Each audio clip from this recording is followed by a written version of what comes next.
नमस्कार, आदाब, सलाम, सत श्री अकाल, जय श्री कृष्णा। मैं राखी शर्मा, आपकी होस्ट, आपकी दोस्त, लेके हाजिर हूँ आप सबका मन पसंदीदा प्रोग्राम यादों का सफ़र। यादें किसे अच्छी नहीं लगती, यादें हमें भी अच्छी लगती हैं, यादें आपको भी अच्छी लगती हैं। यादों का लम्हा वो खूबसूरत लम्हा होता है जो हमें अपने प्रेजेंट से दूर ले जाता है उन खूबसूरत लम्हों में जिनमें हमने ज़िंदगी की कई सारी खुशियाँ पाई हों, या जिन लम्हों में हमें सुकून मिलता हो, उनमें हमें फिर से वापस जाने का मौका देती हैं ये प्यारी सी खूबसूरत सी यादें। तो यही तो है हमारा प्रोग्राम यादों का सफ़र। एक बार फिर से ले जाते हैं हम आपको यादों की दुनिया में, ले जाते हैं यादों के सफ़र पे। सफ़र तो आपने बहुत से किए होंगे, मगर यादों के सफ़र जैसा सफ़र आपने कभी ना किया होगा, जिसमें हम ले जाते हैं आपको आपके मन पसंदीदा सितारों के जीवन सफ़र में और बताते हैं उनकी ज़िंदगी से जुड़े खूबसूरत किस्से।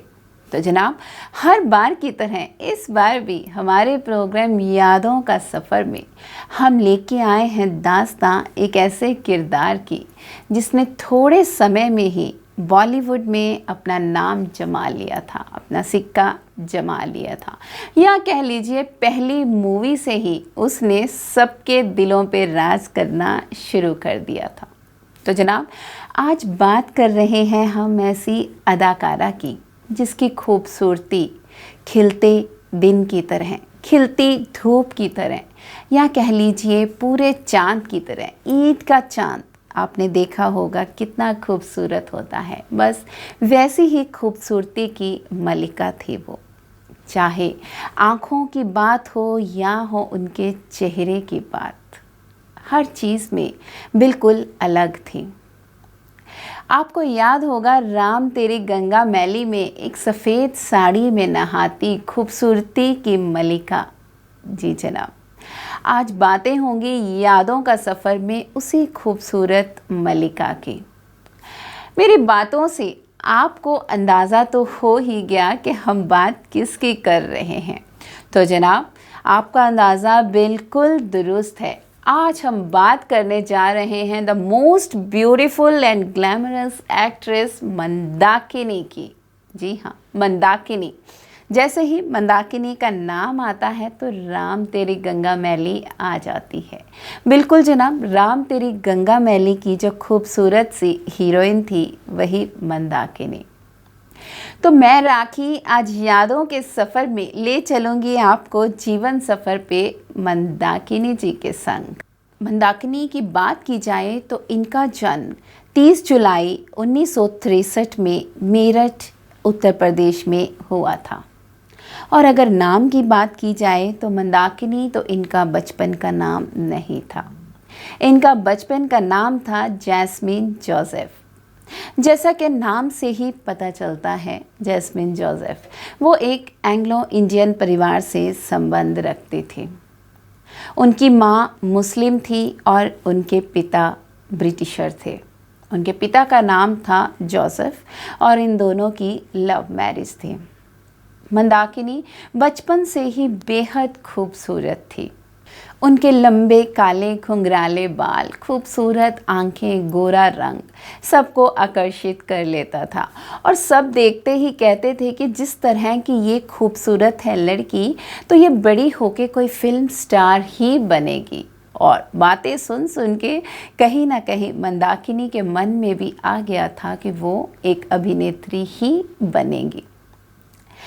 अभिनय की बात की जाए या की जाए उनके फिल्मी सफ़र की बात, तो फिल्मों में जब वो आई तो पहले उनका नाम माधुरी नाम देने का सोचा जा रहा था। तो उसी समय उनकी जो पहली फिल्म थी, अगर बात की जाए उनके फिल्मी सफ़र की पहली फिल्म, वो थी मज़लूम, जिसमें उन्होंने मेन हीरोइन का किरदार निभाया था। मगर अभी ये फिल्म रिलीज़ भी नहीं हुई थी कि राज कपूर, जी हाँ, शोमैन राज कपूर की नज़र उन पे पड़ गई और उनकी खूबसूरती को देखकर एक बार तो वो भी दंग रह गए थे। कहा जाता है कि जिस समय मंदाकिनी की मुलाकात राज कपूर से हुई थी, उस समय वो अपनी मूवी राम तेरी गंगा मैली के लिए हीरोइन की तलाश कर रहे थे।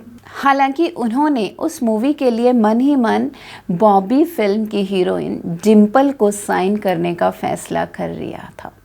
बॉबी की हीरोइन डिम्पल को कौन नहीं जानता। उनकी खूबसूरती और उनके द्वारा दिए गए बोल्ड सीन से राज कपूर साहब खूब प्रभावित थे और उन्हें ऐसे से ही बोल्ड सीन के साथ साथ एक खूबसूरत एक्ट्रेस की भी ज़रूरत थी राम तेरी गंगा मैली की। मगर जैसे ही उनकी नज़र मंदाकिनी पे पड़ी तो ऐसा लगा कि उनकी खोज समाप्त हो गई।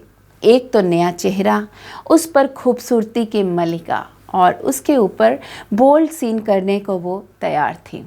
आपने देखा होगा राम तेरी गंगा मैली में सफ़ेद साड़ी में लिपटी झरने में नहाती लड़की जिसकी खूबसूरती आज भी याद करी जाती है। कहा जाता है कि वो काफ़ी आर्टिस्टिक सीन थे जो निभाए गए थे, मगर इतने बोल्ड सीन उस समय हर हीरोइन के लिए करना मुमकिन ना था। आर्टिस्टिक सीन के साथ साथ इतनी बोल्डनेस दिखाना उस समय की हीरोइन के लिए ज़्यादा मुमकिन नहीं था, मगर मंदाकिनी ने उस समय में बहुत बोल्डनेस दिखाई और बेहद खूबसूरत एक्टिंग भी करी। और कहा जाता है कि राम तेरी गंगा मैली की काफ़ी सफलता का श्रेय मंदाकिनी जी को जाता है। हालांकि राज कपूर साहब ने ये मूवी बनाई थी अपने बेटे राजीव कपूर को फिल्मों में जमाने के लिए और साथ ही साथ अपने करियर को भी उड़ान देने के लिए।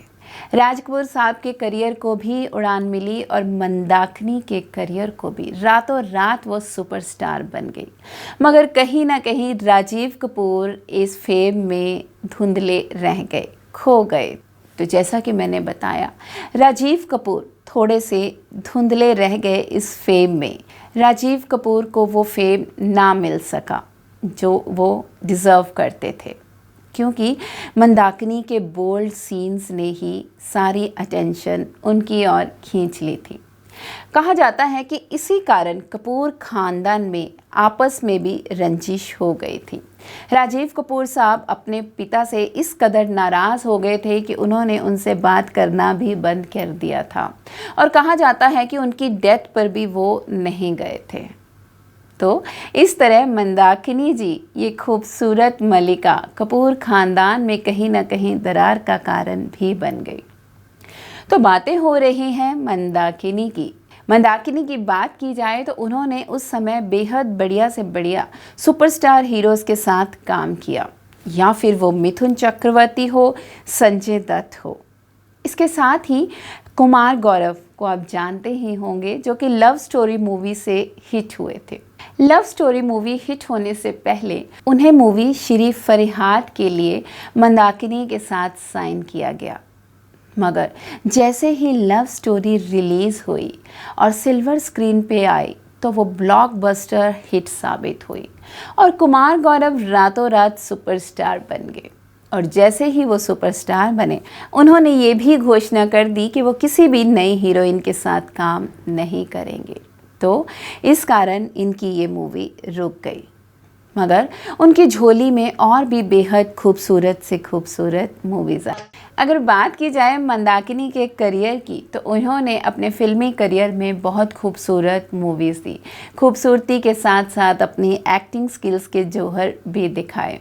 उनकी मूवी आई जीवा, कमांडो, अपने अपने, प्यार करके देखो, ज़ोरदार, जिसमें इन्होंने गज़ब का काम किया और दर्शकों के दिल पे छा गई। खूबसूरती के साथ साथ एक्टिंग में भी अपनी जगह बना ली। प्रोड्यूसर और डायरेक्टर उन्हें अपनी मूवीज़ में लेना चाहते थे और उनका करियर काफ़ी ब्राइट भी नज़र आ रहा था, क्योंकि वो खूबसूरत होने के साथ साथ बोल्ड सीन यानी कि अंग प्रदर्शन करने में भी किसी भी तरह की उन्हें झिझक नहीं। मगर जैसा कि आप सब जानते हैं, हमारे प्रोग्राम यादों का सफ़र में हम कलाकार के फिल्मी जीवन के साथ साथ बताते हैं उनकी निजी ज़िंदगी के बारे में भी। जैसा कि मैंने बताया, उनकी फिल्में काफ़ी अच्छी चल रही थी, उन्हें रोल मिल रहे थे। मगर आपको बताना चाहेंगे कि जब उनकी राम तेरी गंगा मैली रिलीज़ हुई थी तो गैंगस्टर दाऊद का उन पर दिल आ गया था। वो मन ही मन उनको बेहद पसंद करने लगे थे और जैसे ही उनकी किसी मूवी को लेके बात होती, मंदाकिनी के वहाँ पहुँचने से पहले ही गैंगस्टर दाऊद वहाँ पर मौजूद होते थे एज अ फाइनेंसर। किसी भी मूवीज़ के लिए वो जाती तो दाऊद वहाँ पर आ जाते, जिस कारण धीरे धीरे फिल्म इंडस्ट्री में ये बात फैलने लगी कि उनका और दाऊद का कुछ न कुछ चक्कर है, या कह लीजिए रिश्ता है, अफेयर है। मगर मंदाकिनी सबसे यही बोलती रही कि उनका और दाऊद का कोई रिश्ता नहीं है। हालांकि बीच बीच में मंदाकिनी जब दुबई आती थी, उनकी फ़ोटोज़ कैप्चर करी गई दाऊद के साथ, और साथ ही साथ उन्हें मैच भी इकट्ठे देख के इंजॉय करते देखा गया। इससे काफ़ी फिल्म इंडस्ट्री में प्रोड्यूसर डायरेक्टर डर गए थे और उन्हें साइन करने से कतराते थे। उन्हें लगता था कहीं ये इन पे भारी ना पड़ जाए। इसी कारण ज़ोरदार मूवी करने के बाद 1996 में मंदाकिनी ने फिल्मों से संन्यास ले लिया। तो मंदाकिनी ने फिल्मों से संन्यास लेने का फैसला कर लिया और शादी के बंधन में बंध गई। शादी के बंधन में बंधी वो डॉक्टर कैग्योर टी रिमचम के साथ, जो कि एक्स बुद्धिस्ट मॉन्क थे। दोनों में प्यार हुआ और शादी के बंधन में बंध गए। दोनों की शादीशुदा ज़िंदगी काफ़ी खूबसूरत थी। आप जानते होंगे मर्फी रेडियो की ऐड आती थी 60-70 में, उसमें जो लड़का था वही डॉक्टर कैग्योर थे। दोनों को इस शादी से 2 बच्चे हुए। बेटे का नाम रखा गया रबील तथा बेटी का नाम राबिया इनाया ठाकुर। बहुत ही खूबसूरत परिवार है और वो शादीशुदा ज़िंदगी में अपनी में बेहद खुश हैं मंदाकिनी जी।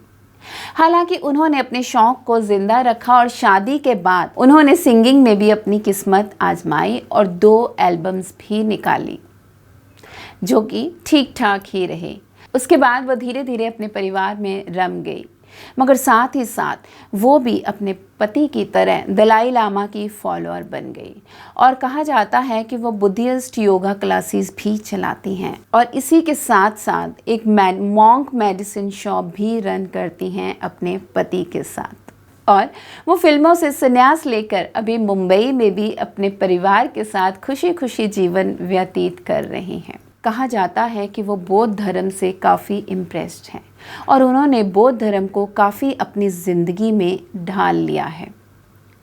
हम कामना करते हैं कि उनको भगवान दीर्घायु दे और वो ऐसे ही हंसते खेलते अपनी शादीशुदा ज़िंदगी में मुस्कुराती रहें। तो मैं राखी आशा करती हूँ आपको हमारा प्रोग्राम यादों का सफ़र मंदाकिनी के संग बेहद पसंद आया होगा। जल्द मिलेंगे यादों के सफ़र के नेक्स्ट एपिसोड में एक नए किरदार और एक नई दास्तां के साथ। तब तक के लिए किसी भी इन्फो के लिए आप हमें कांटेक्ट कर सकते हैं info@justbroadcasting.com पे। खूब सारा प्यार और ढेर सारा इंतज़ार। धन्यवाद।